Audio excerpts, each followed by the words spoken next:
गरीब जेठानी का दर्द। अलीशा ढेर सारी शॉपिंग करके अपने घर आती है और अपनी सास से कहती है, अरे माँ जी, कहाँ हो आप? ये देखो, मैं आपके लिए कितना कुछ लेकर आई हूँ। इसमें से आपको जो भी पसंद हो आप रख लीजिए। इतने सारे गहने, साड़ी और तोहफे देखकर शकुंतला हैरान रह जाती है, जिसके चलते वो बहुत खुश होती है। अरे छोटी बहू, क्या बात है, इतने सारे तोहफे लेकर आई हो तुम। हाँ माँ जी, ये देखो ना, कितनी महंगी महंगी साड़ी मेरी माँ ने आपके लिए भेजी है। तभी वहाँ पर टीना आ जाती है।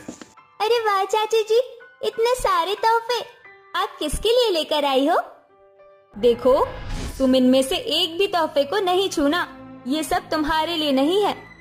अलीशा उसे डांट देती है। तभी वहाँ पर सोनम आ जाती है। अरे अलीशा, तुम मेरी बेटी को क्यों डांट रही हो? अगर ऐसी बात है तो अपनी बेटी को अच्छे से समझा लो। तुम्हारी ये बेटी मेरे तोहफे पर अपने गंदे हाथ लगा रही है। एक बच्चे के लिए ऐसा कहते हुए क्या तुम्हें अच्छा लग रहा है? अरे अगर इसने हाथ लगा भी दिया तो क्या हुआ? तुम जैसे गरीब लोगों को ऐसी चीजें तो कभी सपने में भी नहीं दिखाई देती होगी। सही बोल रही हूँ ना जेठानी जी? सोनम बेचारी कुछ कह ही नहीं पाती, जिसके चलते शकुंतला कहती है, हाँ हाँ, अब यहाँ हमारा मुंह क्या ताक रही हो? जाओ, जाकर कुछ काम कर लो। और छोटी बहू, तुम अपने ये तोहफे मेरे अलमारी में ले चलो। शकुंतला के कहने पर अलीशा सारे तोहफे उठाकर शकुंतला के कमरे में ले जाती है। बेचारी सोनम गरीब घर से थी, जिसके चलते उसकी सास और उसकी देवरानी उसे जरा भी पसंद नहीं करती थी। वहीं दूसरी तरफ अलीशा शकुंतला को भड़काती रहती है। अरे माँ जी, आपकी बड़ी बहू तो आपके लिए कुछ लाती ही नहीं है, उसे आपका जरा भी ध्यान नहीं है। अरे जब शादी में दहेज तक नहीं लाई थी मेरी प्यारी बड़ी बहू, तो अब क्या मेरे लिए खाक कुछ लेकर आएगी? जैसा पति वैसी पत्नी। सही कहा आपने, जेठ जी को भी जरा भी शर्म नहीं आती है। वो एक गार्ड की नौकरी करते हैं और केवल 10,000 रुपए कमाते हैं। तभी तो उस नालायक की शादी इस गरीब फटीचर से करवाई है मैंने। ऐसा कहकर वो आपस में बेचारी सोनम और उसके पति सुनील का मजाक बनाकर हंसने लगते हैं। ये सब सोनम दरवाजे के बाहर खड़ी होकर सुन लेती है, जिसे सुनने के बाद उसे बहुत बुरा महसूस होता है, जिसके चलते वो रोते हुए अपने कमरे में चली जाती है। आखिर क्यों ये लोग अमीर और गरीब लोगों में इतना फर्क करते हैं? इसमें मेरी क्या गलती है? अगर मैं गरीब हूँ, हर किसी की किस्मत एक जैसी नहीं होती। तभी वहाँ टीना आती है। माँ चुप हो जाओ, आप क्यों रो रही हो? रोने से कुछ नहीं होगा माँ, चुप हो जाओ। अपनी बेटी की बात सुनकर वो उसे गले से लगा लेती है। एक दिन शकुंतला अपनी बहुओं के साथ शादी में जा रही होती है। अरे बहुओं, कहाँ हो तुम दोनों? जल्दी से आ जाओ, अभी तक तैयार ही नहीं हुई हो। शकुंतला के इतना कहते ही वहाँ सोनम आ जाती है। माँ जी, मैं शादी में जाने के लिए तैयार हूँ। अरे बहू, तूने ये क्या पहना है? अरे ऐसे कपड़े पहनकर तू मेरे साथ शादी में जाएगी? बहुत ही फीकी फीकी से लग रही है। वो ये कह ही रही थी कि तभी वहाँ पर अलीशा तैयार होकर आती है। अरे बहू, क्या बात है, तूने तो चारों तरफ चांद तारे लपेट रखे हैं अपने ऊपर। माँ जी, आप मेरी तारीफ कर रही हो या मेरी बेइज्जती कर रही हो?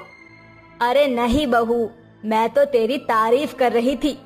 तेरी ये मखमली साड़ी बहुत सुंदर लग रही है और ये गहने तो और भी ज्यादा सुंदर लग रहे हैं। अरे बस बस माँ जी, कहीं आपकी बड़ी बहू से इतनी तारीफ हजम ना हो पाए। तभी अलीशा की नजर बेचारी सोनम की पुरानी साड़ी पर जाती है, जिसे देखते ही अलीशा हंसते हुए सोनम से कहती है, हे भगवान जेठानी जी, ये क्या पहना है आपने? कितनी बार पहनोगी एक ही साड़ी को बार बार? अगर कपड़े नहीं थे तो मुझसे मांग लेती। एक ही साड़ी को आपने स्कूल ड्रेस की तरह पहनना शुरू कर दिया है। तुम ऐसा क्यों कह रही हो? ये साड़ी भी तो बहुत अच्छी है। तभी वहाँ पर अनुराग आता है।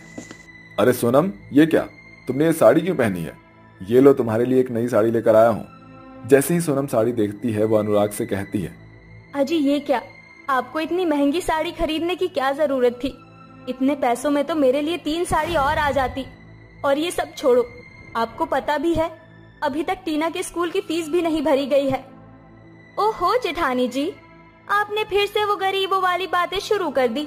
आपकी बातों में भी गरीबी झलकती है। कम से कम जेठ जी की फीलिंग्स की कदर करके साड़ी को पहन लो। बहुत हुआ अलीशा, तुम्हें क्या लगता है तुम हमेशा सोनम को नीचा दिखाओगी और तुम्हें कोई कुछ नहीं कहेगा? देखो अलीशा, सोनम तुम्हारी जेठानी है, उनकी इज्जत करना तुम्हारा फर्ज है। मुझे ये बातें दोबारा तुम्हें समझाने की जरूरत ना पड़े। ऐसा कहकर अनुराग वहां से चला जाता है और तभी वहां दामोदर आ जाता है। अरे घर में बड़ी बहू के साथ बहुत अत्याचार होता है। शकुंतला, तुम्हें अपनी दोनों बहुओं के बीच में अंतर नहीं दिखाना चाहिए। बहुत हुआ तमाशा, अब बड़ी बहू घर में ही रहेगी और हम दोनों शादी में जाएंगे। ऐसा कहने के बाद शकुंतला अपनी छोटी बहू को शादी में ले जाती है और बेचारी सोनम को घर में ही छोड़ देती है, जिसके चलते वो बेचारी रोती रह जाती है। पिताजी मेरे साथ ही क्यों? माँ जी और अलीशा हमेशा ऐसा ही करती हैं। बहू, रोने की जरूरत नहीं है, सब कुछ ठीक हो जाएगा, है ना? एक दिन शकुंतला सब कुछ समझ जाएगी। ऐसा कहकर वो अपनी बड़ी बहू को थोड़ा हौसला देता है, जिसके बाद वो वहां से चला जाता है। वहीं दूसरी तरफ शादी में शकुंतला अपनी छोटी बहू के साथ घमंडी और अमीर लोगों के साथ मिलती है, लेकिन उन अमीर लोगों की औरतें शकुंतला का बहुत मजाक उड़ाती हैं। ये सुनते ही शकुंतला बहुत हैरान रह जाती है। अरे अलीशा, ये जो साड़ी तेरी सास ने पहनी हुई है, ये तो मैंने पहले भी देखी है। क्या ये वही साड़ी है जो तुमने मेरे बेटे की शादी में पहनी थी? हाँ हाँ, बिल्कुल सही कहा, आपकी याददाश्त तो बहुत अच्छी है। ये सुनते ही शकुंतला बहुत हैरान रह जाती है। अलीशा, ये सब क्या सुन रही हूँ मैं? तुमने तो कहा था कि तुम मेरे लिए ये साड़ी गिफ्ट में लेकर आई हो, तो क्या हुआ सासू माँ? वैसे भी आप ऐसी ही साड़ी डिजर्व करती हो जो मैंने एक बार पहनी हो। आपको क्या लगा कि लाखों की साड़ी मैं आपको यूं ही गिफ्ट में दे दूंगी? अलीशा की बात सुनकर बेचारी शकुंतला को बहुत दुख होता है और वहीं दूसरी तरफ अलीशा अपनी सहेलियों के साथ मिलकर शकुंतला के ऊपर बहुत हंसती है। शकुंतला मायूस होकर शादी से अकेले ही वापस लौट आती है और घर लौटने के बाद वो अपनी गरीब बहू सोनम को आवाज लगाती है। बहू, अरे सोनम बहू, कहाँ है तू? जल्दी यहाँ आ। शकुंतला के चिल्लाने पर सोनम उसके पास आती है, जिसके बाद वो उससे कहती है, बताइए माँ जी, कोई काम था क्या? बहू, मुझे माफ कर दे। मैं जानती हूँ मुझसे जो गलती हुई है उसकी कोई माफी नहीं है, लेकिन फिर भी अगर हो सके तो मेरी गलतियों के चलते मुझे माफ कर देना। मुझे एहसास हुआ अमीर गरीब कुछ नहीं होता है, सारी बात इज्जत की होती है और तुम मुझे अपनी माँ का दर्जा देती हो। मुझे मेरी गलती का पछतावा है बहू। माँ जी, आपको माफी मांगने की कोई जरूरत नहीं है, आप तो मेरी माँ जैसी हो, आप मुझसे माफी मत मांगो। वैसे अलीशा भी अभी नादान है, आप उसकी बातों का बुरा मत मानो, समय के साथ वो ठीक हो जाएगी। ये सब अलीशा सुन लेती है और उसे भी अपनी गलती का एहसास होता है। जेठानी जी, मुझे माफ कर दो। हमेशा से मैं अपनी अमीरी का चस्का आपको दिखाया करती थी। आज मुझे एहसास हुआ है कि मैं कितनी बड़ी बेवकूफ थी। हो सके तो मुझे माफ कर देना। ये सुनने के बाद सोनम उसे गले से लगा लेती है और उसे माफ कर देती है। उस दिन के बाद सोनम को बड़ी बहू का दर्जा मिल जाता है और वो अपने ससुराल में खुशी खुशी रहने लगती है।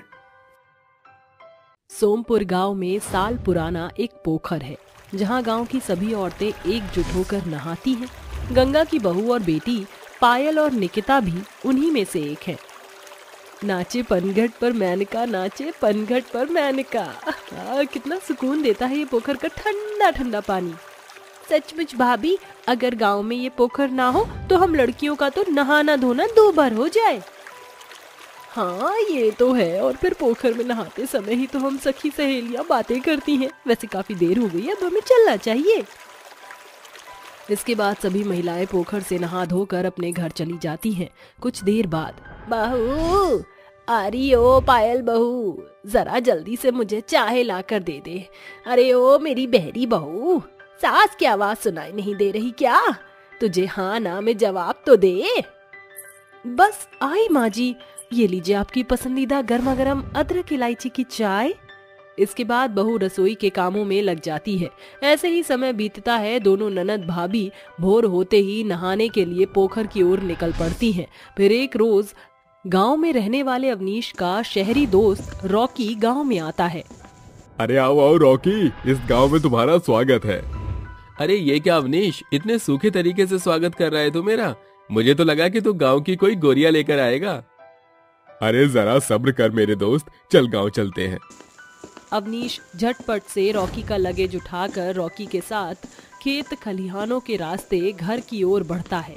तभी अचानक रॉकी के कानों में लड़कियों के हंसने की आवाज पड़ते ही उस शैतान के कान खड़े हो जाते हैं। अरे अवनीश, ये किस कोयल की आवाज है? अरे ये पास ही एक पोखर पड़ता है, ये आवाज वहाँ नहा रही औरतों और लड़कियों की है। अरे फिर तो आंखें सेकना बनता है मेरी जान। क्यों नहीं, मगर अभी नहीं कल। रॉकी के दरिंदे दिमाग में पोखर में नहाने वाली लड़कियों की छवि खींचने लगती है। देर रात जागता हुआ वह फुसफुसाता है, बस जल्दी से ये रात कट जाए ताकि सवेरा होते ही मैं अपनी आंखें सेक सकूं। कितना मजा आएगा। अगली सुबह, माँ मैं और भाभी पोखर पर नहाने जा रही हैं, ठीक है? अरे ठहरो जरा। क्या हुआ माँ जी, आपका चेहरा किस चिंता में उथल पुथल हुआ जा रहा है? बहू कल रज्जो बता रही थी कि गांव में कोई शहरी बाबू आया है। इन परदेसियों का कोई भरोसा नहीं। तुम दोनों ननद भाभी सतर्कता से नहाना। ठीक है माँ जी, आप निश्चिंत रहिए। दोनों ननद भाभी नहाने के लिए पोखर पर आ जाती हैं। रॉकी और अविनाश एक पेड़ के पीछे छिपकर उन्हें नहाते हुए देख रहे थे। अरे अवनीश, इस गांव की गोपियां तो एकदम जबरदस्त है, मगर इनकी गोरी बाहों के सिवा कुछ दिखाई नहीं दे रहा। तू ना एक नंबर का ठरकी है। अब जल्दी चल, वरना किसी ने देख लिया तो जमीन में गाड़ देंगे। ऐसा क्यों भला? क्योंकि इस पोखर पर मर्दों के मडराने पर पाबंदी है। यार ये बटर स्कॉच कौन है? रे ये दोनों ननद भाभी हैं। निकिता इस गांव की सबसे सुंदर लड़की है। इसे देखकर सभी लड़कों की नीयत फिसल जाती है, मगर ससुरी टेढ़ी खीर है। कुछ ही देर के बाद दोनों वहाँ से चले जाते हैं, मगर रॉकी के दिमाग में निकिता की नहाती हुई छवि नशा बनकर दौड़ने लगती है। वह रात भर शिकारी की तरह सोच में डूबा रहता है। ऐसा क्या करूं कि वो टेढ़ी खीर मेरे मंसूबे को पूरा करने को खुद ब खुद मजबूर हो जाए। अचानक रॉकी की नजर उसके कैमरे पर घिर जाती है और वह कहता है, हो गई प्रॉब्लम सॉल्व। अगली सुबह, अरे पायल भाभी क्या बात है, आज आप नहाने नहीं चलेंगी क्या? नहीं निकिता, आज माँ जी की तबीयत ठीक नहीं है, जाओ तुम जाकर नहाओ। चुलबुली निकिता अकेले ही नहाने के लिए चली जाती है। तभी रॉकी निकिता को नहाते हुए कैमरे में कैद कर लेता है। फंस गई चिड़िया पोखर के पिंजरे में। रॉकी की हंसी सुनकर निकिता जल्दी से कपड़े पहनकर घर की ओर भागने लगती है। तभी रॉकी उसे घेर कर कहता है, कहाँ जा रही हो मेरी जाने बहार? एक नजर इस कैमरे पर तो डाल लो, कितनी अच्छी लग रही हो तुम इसमें। खुद को कैमरे में कैद देखकर निकिता की आंखें नम हो जाती हैं और वह थरथराती हुई कहती है, तुम शहरी हमेशा हम गांव देहात वालों के साथ दगाबाजी करते हो। अभी के अभी मेरी इस वीडियो को मिटाओ वरना। देखो दिलरुबा, ये धमकी देना बंद करो, वरना ऐसा न हो कि पूरी दुनिया तुम्हें नहाते हुए देखे। अगर मैंने ये वीडियो वायरल कर लिया तब क्या होगा? रॉकी की बातें सुनकर निकिता अंदर ही अंदर चिंता के मारे घुलने लगती है। उसके हाथ पांव ठंडे पड़ चुके थे और उसकी जुबान से एक शब्द निकलता है, तुम मुझसे क्या चाहते हो? मैं बस तुम्हारी खूबसूरती खत्म करना चाहता हूँ। अगर तुम मेरी बात मानोगी तो ये वीडियो मिटा दिया जाएगा। जमाने में अपनी बड़ी बदनामी से बचने के लिए निकिता खुद को रॉकी के हाथों सौंप देती है। मैंने तुम्हारा कहा कर दिया, अब तुम ये वीडियो मिटा दो। मिटा दूंगा मेरी जान, मगर सही समय पर। बस ऐसे ही मुलाकात करती रहना। उस शाम निकिता जब घर पहुंचती है तो उसका अस्त व्यस्त भेष देखकर उसकी भाभी बिना पलक झपकाए उसे देखती हुई कहती है, अरे क्या हुआ निकिता, आज नहाने में बड़ी देर लगा दी, कोई सहेली मिल गई थी क्या? भाभी का सवाल सुनकर निकिता की आंखें भर जाती हैं और उसकी नजरें नीची हो जाती हैं। देख गंगा और पायल का चेहरा चिंता के मारे पीला पड़ जाता है। निकिता सब ठीक तो है ना? बोलो, कुछ तो बोलो, तुम्हारी खामोशी हमें खाए जा रही है। निकिता फूट फूट कर रोते हुए अपनी भाभी और माँ को सारा वाकया बताती है। चुप कर, बैठी दीवारों के भी कान होते हैं। अगर ये बात जमाने में फैल गई तो कोई भी तेरी बाह नहीं थामेगा। इस बात को दबाने में ही बेहतरता है। माँ जी, अगर हम हाथ पर हाथ धरे बैठे रहेंगे तो न जाने कितने घरों की निकिता का दामन रॉकी जैसे दरिंदे का शिकार होगा। हमें कुछ सोचना होगा। तीनों ननद भाभी मिलकर जाल बिछाती हैं। अगली सुबह निकिता पोखर पर नहाने पहुंचती है। तभी रॉकी जैसे वह पहुंचता है सास बहू से मारकर जमीन पर ढेर कर देती है।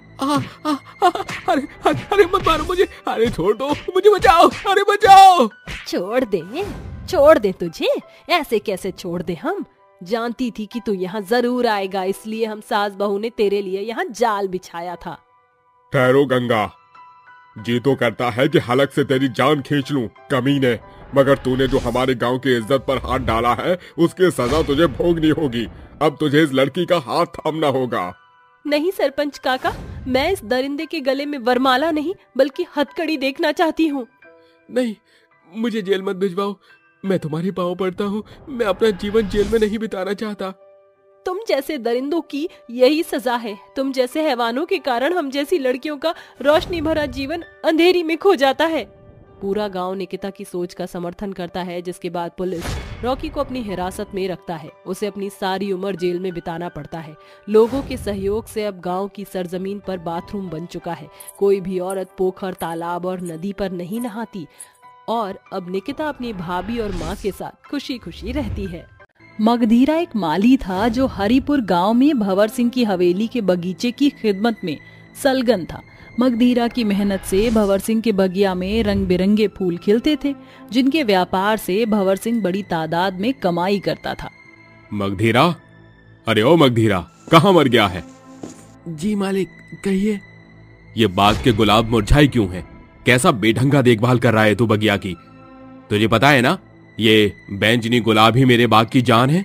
जानता हूँ हुजूर, मगर फूलों का खिलना और मुरझाना उस परमात्मा के हाथ में है जिसने प्रकृति की रचना की है। जब सारी गुत्थी भगवान के हाथों में है तो तू माली क्या मुफ्तखोर की कमाई हपसेगा? चल फूट यहाँ से। अरे मालिक, मुझे गरीब पर ऐसा गजब मत करो। मेरी मासूम बिटिया आस लगाए मेरी बाट जो रही होगी। मुझ माली का मेहनताना दे दो, मैं चला जाऊंगा। तू सीधेपन से जाता है कि नहीं? अरे ओ भीमा, ये माली दरवाजे का रास्ता भूल गया है, जरा इसे दरवाजे से भेंट तो करा। जी मालिक। भीमा मगधीरा को घसीटकर बाहर कर देता है और हारा हुआ माली टूटे मन से अपने घर की ओर बढ़ रहा था। तभी उसकी नजर जमीन पर पड़े हरे भरे पौधे पर जाती है। अरे जाने किसने इस पौधे को यूं उखाड़ फेंका है, मगर इसकी जड़ जमीन पकड़ सकती है। मगधीरा उस पौधे को लाकर कच्चे माटी के आंगन में लगा देता है। दिन बीतते जाते हैं और वह पौधा जमीन में जड़ पकड़कर पेड़ के प्रारूप में बदलने लगता है। नीलम, देखो पिताजी का लगाया पौधा पेड़ बनकर कैसे तने खड़ा है। देखना, बहुत जल्द ये टूटा पेड़ फलवत हो जाएगा, फिर इस पर उगे फलों को बेचकर हमारी गरीबी मिट जाएगी। अपनी नादान बेटियों के आंखों में इठलाते भ्रमित सपने को देखकर मगधीरा टूटे मन से कहता है, हे भगवान, लानत है मुझ गरीब पिता पर। मेरे रहते 2 दिन से मेरी बेटी के पेट में एक दाना नहीं पड़ा। मुझे तो डूब मरना चाहिए।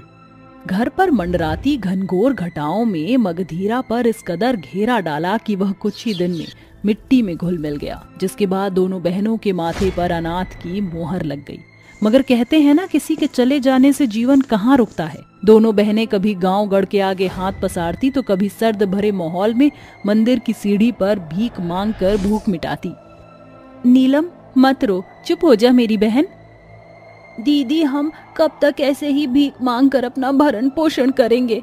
हमें वक्त का इंतजार करना होगा।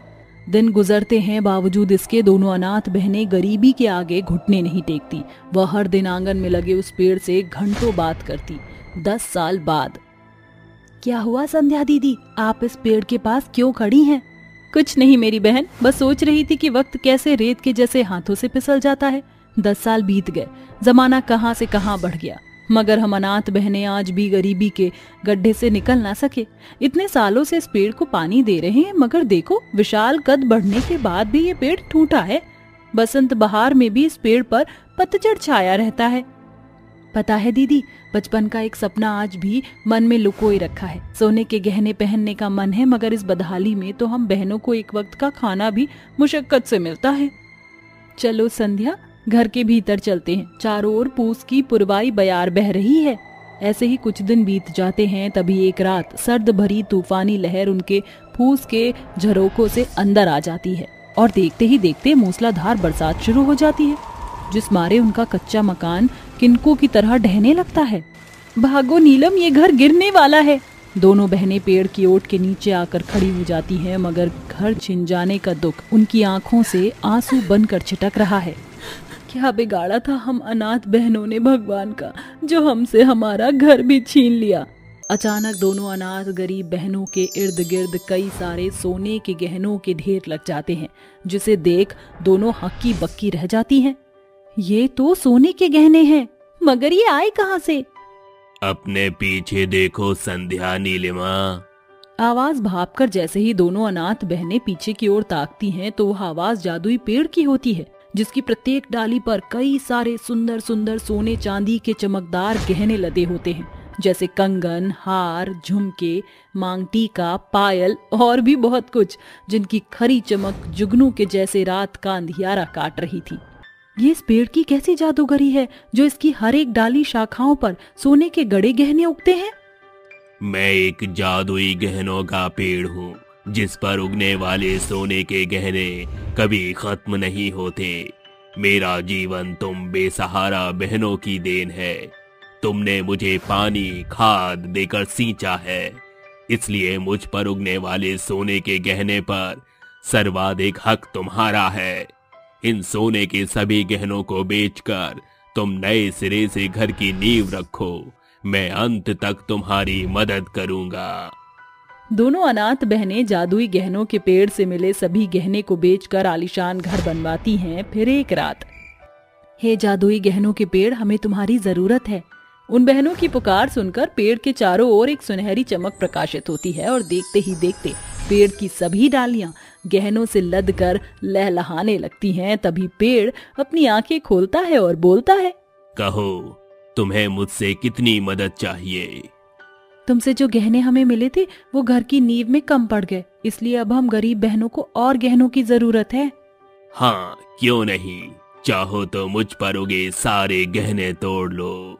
ऐसा कहते हुए जादुई गहनों के पेड़ की टहनी उन अनाथ बहनों की ओर झुक जाती है, जिसके बाद वह बहनें हाथ बढ़ाकर कई सारे गहने तोड़कर घर का बचा हुआ हिस्सा भी बनाकर तैयार हो जाते हैं।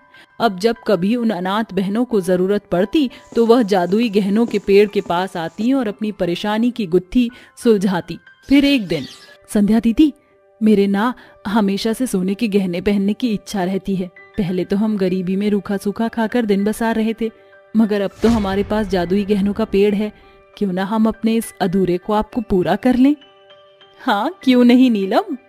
उस रात एक बार फिर दोनों बहनें जादुई गहनों के पेड़ के पास आकर उसे पुकारती हैं, ऐ जादुई गहनों के अनोखे पेड़, जागो। इतने के साथ एक बार फिर जादुई गहनों का पेड़ अपने तिलस्मी प्रारूप ले लेता है। साथ ही उसकी प्रत्येक टहनियों पर सोने के चमचमाते गहने जुगनू की नाई टिमटिमा उठते हैं। ये लो संध्या, नीलिमा, जितने गहने चाहिए हो तोड़ लो। जैसे ही गहनों से लगा जादुई पेड़ उनकी ओर झुकता है, वह दो भारी से झुमके और कंगन का जोड़ा और एक प्यारा सा चांदी का पायल भी तोड़ लेती हैं। क्या तुम बहनों को मुझ पर फलवत बहुतेरे गहनों में से केवल ये कंगन, पायल और झुमके ही चाहिए? हाँ जादुई गहनों के पेड़, इतना ही काफी है, शुक्रिया। ऐसे ही समय बीतता है, जिसके साथ दोनों बहनें और जादुई गहनों के पेड़ में गहरी दोस्ती हो जाती है। और वह दिन भी आ जाता है जब दोनों बहनों की शादी पक्की हो जाती है। उस रात दोनों बहनें अपनी शादी का पहला न्योता जादुई गहनों के पेड़ को देती हैं। क्या बात है, आज तुम दोनों बहन बड़ी हर्षित हो। मानो तुम्हारे चेहरे पर चांदनी की चमक छिटकी हुई हो। जादुई पेड़, हम अनाथ बहनों का घर बसने जा रहा है। अरे, ये तो बड़े आनंद की बात है।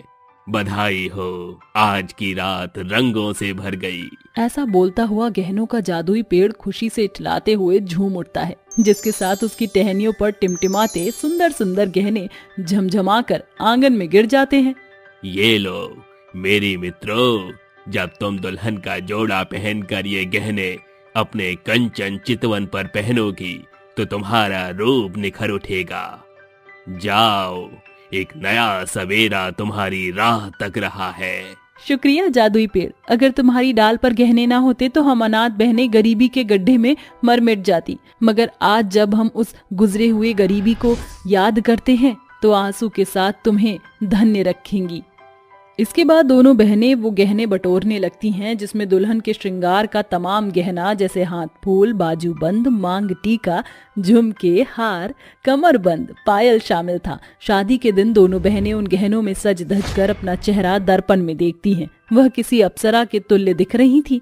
इस तरह आखिर में वह सोन चिड़िया अपने आंगन की मिट्टी से विदा होकर नए जीवन में कदम रखती है, मगर आज भी वह जादुई गहनों का पेड़ उसी सोने आंगन में खड़ा है। जनवरी में ठंड का कहर बहुत ज्यादा था। जहां सभी लोग मोटे मोटे कपड़े, टोपे, मफलर, शॉल पहने हुए थे, तो कोई आग जलाई सर्द मौसम की मूंगफली खाते हुए लुत्फ उठा रहे थे।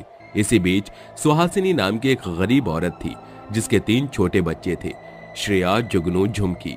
तीनों की आयु 18 से 12 साल के बीच थी। वो नाले के पास के पाइप में अपने बच्चों के साथ रहती थी। ठंड से बचने के लिए उस पर कोई और जगह नहीं थी। ऐसे में एक सुबह, माँ, बहुत ठंड लग रही है, इस पाइप से बाहर जाने का मन बिल्कुल नहीं है। बेटा, बाहर नहीं जाओगे तो काम कैसे करोगे? काम नहीं करोगे तो खाओगे क्या आज रात को? हाँ श्रेया, माँ बिल्कुल ठीक कह रही है। चलो बाहर चलो, ठंड है तो ठंड लगेगी ही।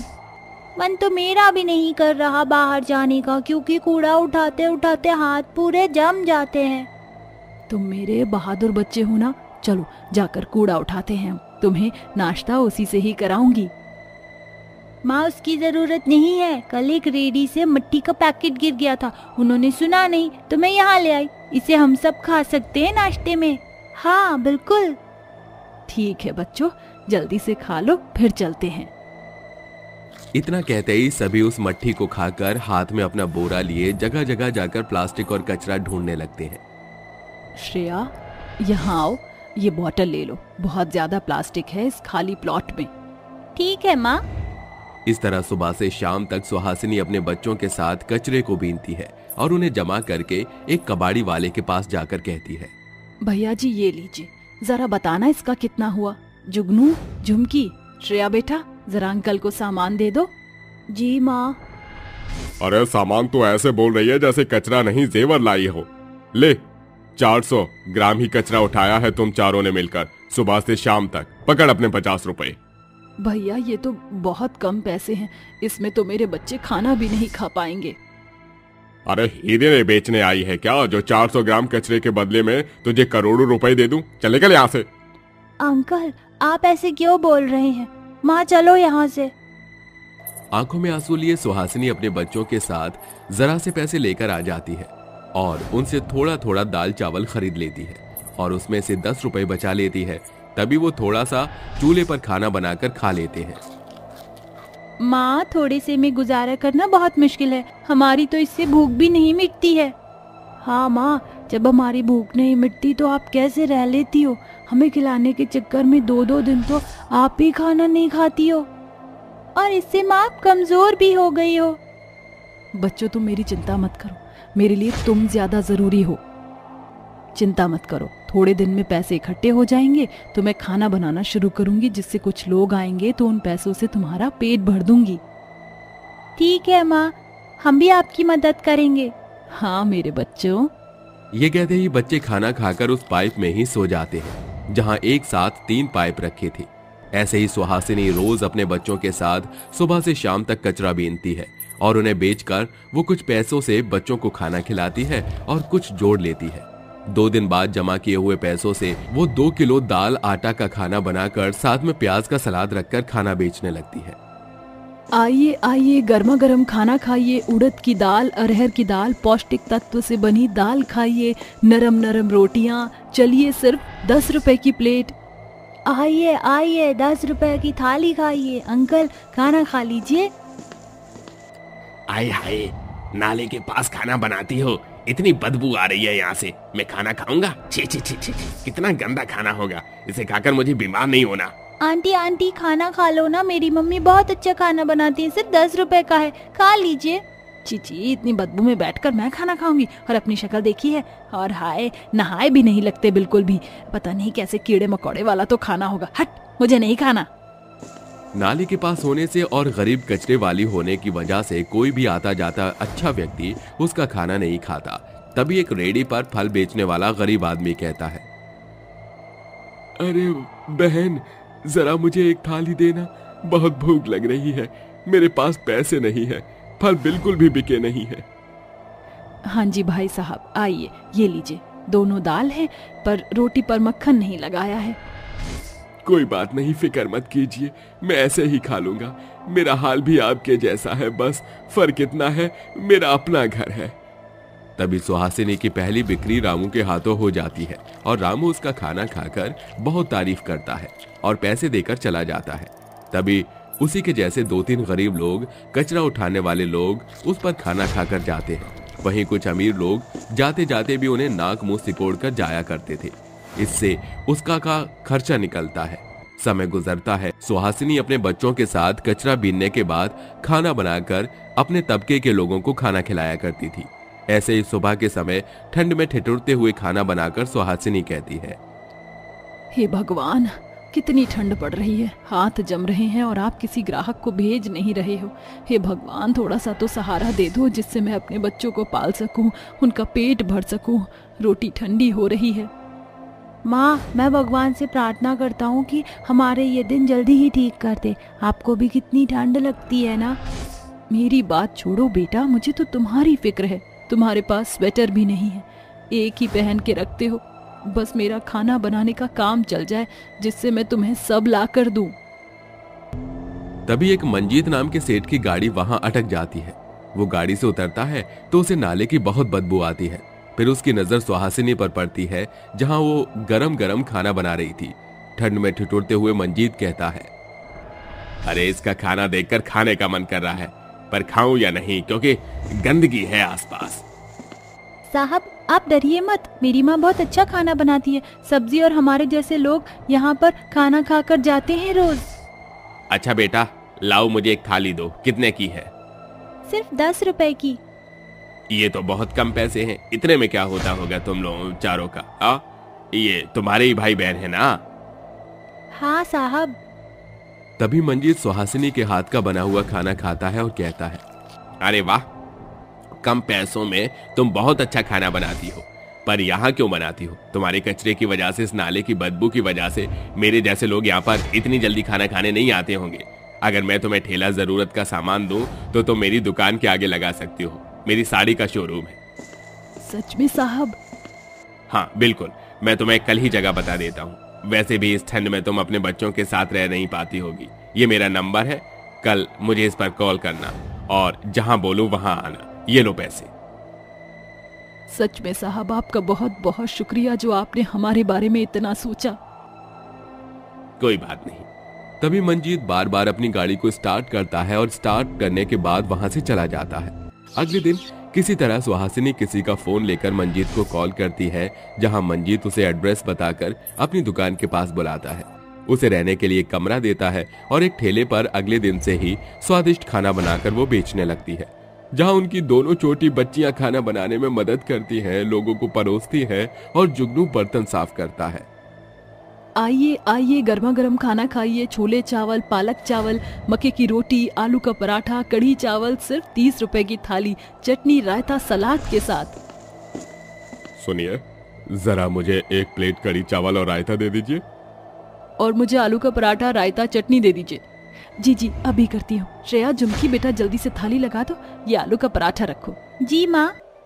इस तरह धीरे धीरे श्रेया के ढाबे पर हर कोई आकर उसके खाने को खाता है और उसकी तारीफ करते हुए कहता है, अरे आपने तो बहुत अच्छा खाना बनाया है, जरा 1 प्लेट और दीजिए। ये लीजिए। इस तरह कचरे वाली सुहासिनी के ढाबे का स्वाद सबकी जुबान पर चढ़ जाता है और उसकी पहली कमाई अच्छी होती है। वक्त बीतता है, इससे अब वो अपने बच्चों का खर्चा उठा पा रही थी, उन्हें अच्छे से खिला रही थी, अच्छे कपड़े पहना रही थी। साथ ही वो मंजीत को इस चीज के लिए शुक्रिया अदा करती है और क्यों ही परिश्रम करके अपने छोटे से ढाबे को एक बड़े ढाबे का रूप देती है। वो गरीब बहू जिसका नाम गौरी था, अपने पति प्रमोद और 2 बच्चों बिन्नी और राजू के साथ बरसों पुराने कच्चे घर में दिन काट रही थी। माँ, मुझे बहुत जोरों की भूख लगी है। बाबूजी कब आएंगे? बस राजू बेटा, थोड़ी देर इंतजार करो, बाबूजी आते ही होंगे।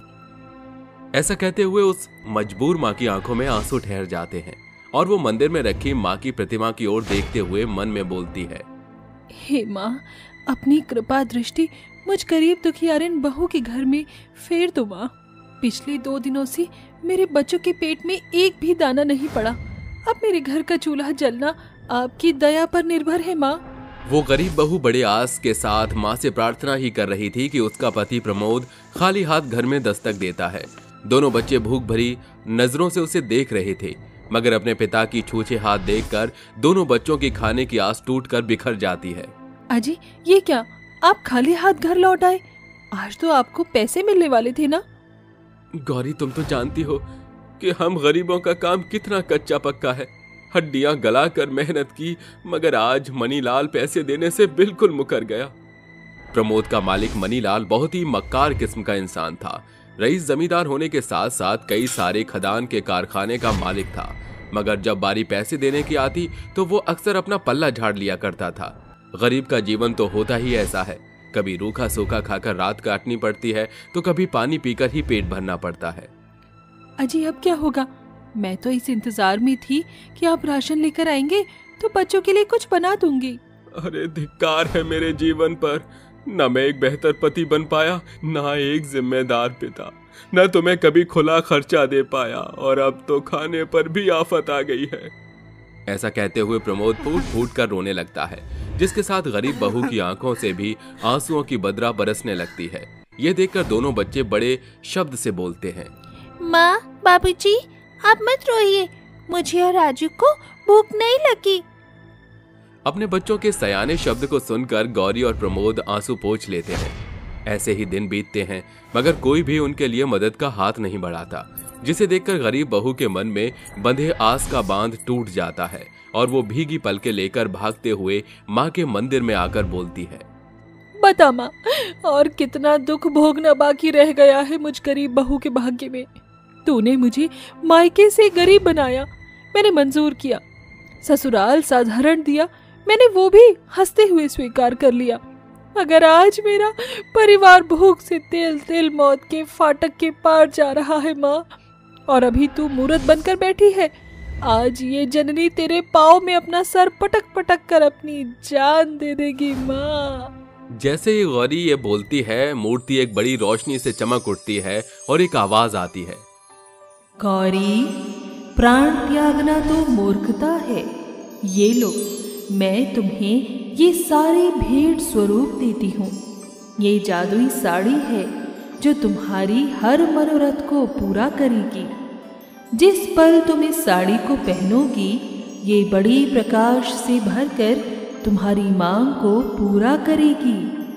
इसी के साथ माँ के चरणों में चढ़ी साड़ी की चमक गरीब बहू की आंखों में छिटक पड़ती है। गौरी बिना देर किए उस जादुई साड़ी को लेकर घर आती है और झटपट से उस साड़ी को पहनकर बोलती है, ए मेरी जादुई साड़ी, मुझे जल्दी से खाना दो ताकि मैं मेरे बच्चों की भूख मिटा सकूं। बहू के इतना बोलते ही उसकी साड़ी तरह तरह के स्वादिष्ट खाने से भरी थालियां प्रकट करती है, जिसे देखकर गौरी के दोनों बच्चे बड़ी बड़ी आंखें करके बोलते हैं, अरे वाह, तुम्हारी साड़ी से तो खाने निकल रहे हैं माँ। मुझे तो बहुत जोरों की भूख लगी है, मैं तो चला खाने। ऐसा बोलकर भूखा राजू खाने पर टूट पड़ता है और बिन्नी भी उसकी देखा देखी खाने लगती है। अरे वाह, ये खाना कितना स्वादिष्ट है, आज तो मैं खूब खाऊंगी। जहाँ एक तरफ दोनों बच्चे खाना खा रहे थे, वहीं प्रमोद के मन में जादुई साड़ी को लेकर सैकड़ों सवाल उफन रहे थे। अरे गौरी, ये कैसी अलबेली साड़ी है जो जादू दिखलाती है? अजी, ये जादुई साड़ी है जो माँ ने मुझे दी है। गौरी अपने पति को सारा वाकया बताती है। अब जब भी उन्हें भूख लगती तो वो जादुई साड़ी से मदद मांगते। फिर एक दिन, माँ देखो ना, मेरे और दीदी के कपड़े के चिथड़े हो चले हैं। क्या आपकी जादुई साड़ी हमें नए कपड़े दे सकती है? अपने नन्हे बेटे की ये बात सुनकर गौरी झट से अपने जादुई साड़ी को छूकर बोलती है, ए मेरी जादुई साड़ी, क्या तुम मुझे मेरे बच्चों के लिए सुंदर सुंदर कपड़े दे सकती हो? गौरी के शब्द पूरा होते ही जादुई साड़ी से निकलती हुई एक सुनहरी रोशनी घर के चारों ओर छिटक पड़ती है। साथ ही उसके साड़ी से रंग बिरंगे कपड़े की बौछार हो जाती है, जिसे देखकर दोनों बच्चों का बुझा हुआ चेहरा खुशी से खिलखिला उठता है। अरे वाह माँ, आपकी जादुई साड़ी तो बिल्कुल जिन्न के चिराग के जैसी है, जो भी मांगो फट से देती है। जादुई साड़ी के करिश्मे से बरसों बाद खुशियों ने गरीब बहू के घर का दरवाजा खटखटाया था। अब वो अपनी हर एक जरूरत जादुई साड़ी से पूरा कर लेते हैं। फिर एक दिन प्रमोद बोलता है, गौरी, एक बड़े वक्त से मेरे पाँव घर में ही बंधे हुए हैं, क्या ये सही है? अजी मगर अब हमारे पास जादुई साड़ी है। जब वो हमारी जीवन की हर जरूरत को पूरा कर रही है तो आपको कमाने की क्या जरूरत। मगर गौरी, हर बार इस जादुई साड़ी से अपना स्वार्थ साधना भली बात नहीं है, और मेहनत की रोटी से मीठा कुछ भी नहीं होता। अजी आप सही कह रहे हैं। मैं एक आखिरी बार इस जादुई साड़ी से मदद की मांग करती हूँ। ए मेरी जादुई साड़ी, बस एक अंतिम बार मेरी सहायक बनो। मुझे पैसे दो ताकि मेरे पति अपने पैरों को दृढ़ कर सके। बहू के इतना बोलते ही उसकी जादुई साड़ी सुनहरी रोशनी से भर जाती है और उसके साड़ी से बहुत सारे पैसों की बौछार लग जाती है। ये लीजिए, इन पैसों से आप अपना कोई काम शुरू कर दीजिए। अब इस जादुई साड़ी से हम सिर्फ जरूरतमंद की मदद ही करेंगे। इसके बाद गौरी अपनी जादुई साड़ी को तय करके बक्से में रख देती है। कुछ दिन बीतते हैं, फिर एक दिन की एक कुबड़ी बुढ़िया गौरी के घर का दरवाजा खटखटाती है। मदद करो, कोई है भीतर? मुझ गरीब बुढ़िया की मदद करो। बुढ़िया की आवाज सुनकर गौरी बाहर आती है। क्या हुआ अम्मा?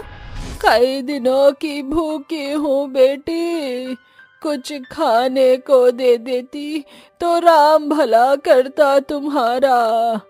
हाँ हाँ, क्यों नहीं अम्मा, राम राज्य में भला कोई भूखा कैसे रह सकता है। भीतर आ जाइए। गौरी उस बुढ़िया को भीतर बुलाकर मीठे पकवान खिलाती है, जिसे देखकर बुढ़िया की आंखें भर जाती हैं और वो बोलती है, आज बरसों बाद मुझ बुढ़िया ने इतने स्वादिष्ट मीठे पकवान खाए हैं, वरना आज तक मैंने जिसका भी किवाड़ खटखटाया था वो सभी मुझ कुबड़ी बुढ़िया पर कुड़कुड़ा कर भागा देते थे, मगर तुमने मेरा स्वागत किया। माँ अम्बे तुम्हारे घर को खुशी से भरे। अच्छा, मैं चलती हूँ बेटा। अरे जरा ठहरो अम्मा, मैं बस अभी आई। बहू जल्दी से अपने बक्से में रखी जादुई साड़ी को पहनकर बाहर आती है और उस साड़ी में गौरी का चेहरा किसी अप्सरा के जैसे लग रहा था। ए मेरी जादुई साड़ी, इसी पल छिन मुझे ढेर सारे पैसे दो ताकि मैं किसी गरीब का जीवन संवार सकूं। इसी के साथ बहू की साड़ी एक बार फिर सुनहरी चमक से भरकर अपने अंदर से पैसे बरसाती है। ये लो अम्मा, इन पैसों से तुम अपने लिए एक सुंदर सा घर बनवा लो ताकि फिर कभी तुम्हें द्वार द्वार भूख के लिए भटकना न पड़े। एकाएक वो कुबड़ी बुढ़िया देवी का वेश धर देती है, जिसे देखकर बहू औंधे मुंह गिरकर बोलती है, हे माम्बे, आप मेरे घर? हाँ गौरी, मैं तुम्हारी परीक्षा लेने आई थी जिसमें तुम खरी उतरी हो। मैं तुम्हें वरदान देती हूँ कि अब से लेकर सदा सर्वदा तक ये जादुई साड़ी तुम्हारे घराने में बनी रहेगी और तुम्हारे आने वाले भावी पीढ़ी के हाथ हमेशा मजबूर लोगों की मदद के लिए ही उठेंगे। इसी के साथ देवी गायब हो जाती हैं और गौरी अपनी जादुई साड़ी से लोगों की मदद करती है। उस गरीब बहू ने कहाँ ये सोचा था कि जादुई साड़ी न सिर्फ उसे गरीबी की दलदल से उबारेगी बल्कि उसके द्वारा गरीबों के जीवन को भी संवारेगी।